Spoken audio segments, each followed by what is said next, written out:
Time is ticking for Bill Pulte's term as acting director of national intelligence, with the Senate set to begin voting on Jay Clayton's nomination as soon as today. But Pulte seems set on making a big impact in a short amount of time. Announcing over the weekend his office completed yet another round of layoffs, his fourth since he took over the role on June 19th. Those layoffs are on top of the 500 people, or 30% of the agency's workforce, laid off under Pulte's predecessor, Tulsi Gabbard. I want to bring in Michael Feinberg, MS Now national security and intelligence analyst, former assistant special agent in charge with the FBI. Kimberly Atkins-Storr is also back with us. Michael, help us understand the impact of these cuts, especially since they have happened in such a short period of time. What does it mean for our national security? Well, I'm afraid it's a little bit nuanced because we don't know whether these are individuals who work directly for ODNI and have been fired full stop and are no longer with the intelligence community, or whether they're detailees from other agencies, which would mean that they're sort of banished from the ODNI campus, but they still go back to CIA or NSA or FBI.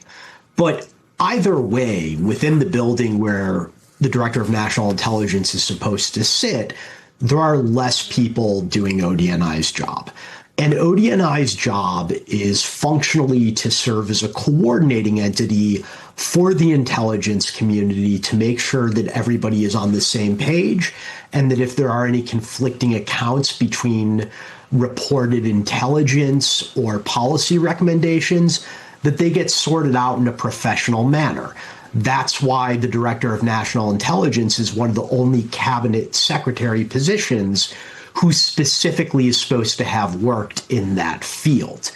But with less people in that seat, and with somebody like Bill Pulte, who's never worked in the world of intelligence or espionage, what we functionally have is an organization that will not be able to do its basic job of coordinating over a dozen different agencies, all of which are supposed to give the United States president tactical and strategic intelligence.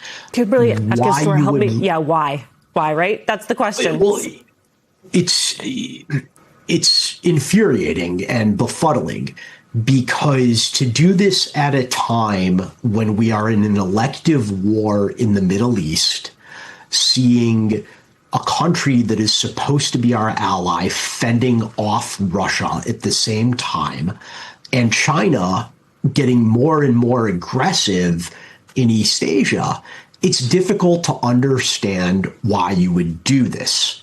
But like so many things, this comes down to Trump's ego. The ODNI was instrumental in the original accounts of Russian interference in the 2016 election, which many alleged helped Trump. And it was silent about the supposed interference that he claims prevented him from winning re-election in 2020. Now, obviously, the reason it was silent is because that interference never actually happened, and the ODNI is supposed to be not writing works of fiction. But once you bruise this administration's ego, there's really no way to get back.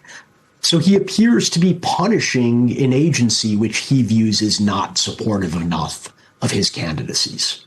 So we're waiting on this, the Senate to start voting on Jay Clayton tonight, Kimberly. But I mean, imagine Jay Clayton gets confirmed and he shows up in the offices and he's like, is anybody here? Anybody work here anymore? I mean, it does seem like some of the dirtiest tasks were let to Pulte to do in the lead up to Clayton potentially taking on this role. But you have to wonder what the mandate is for him should he assume the office.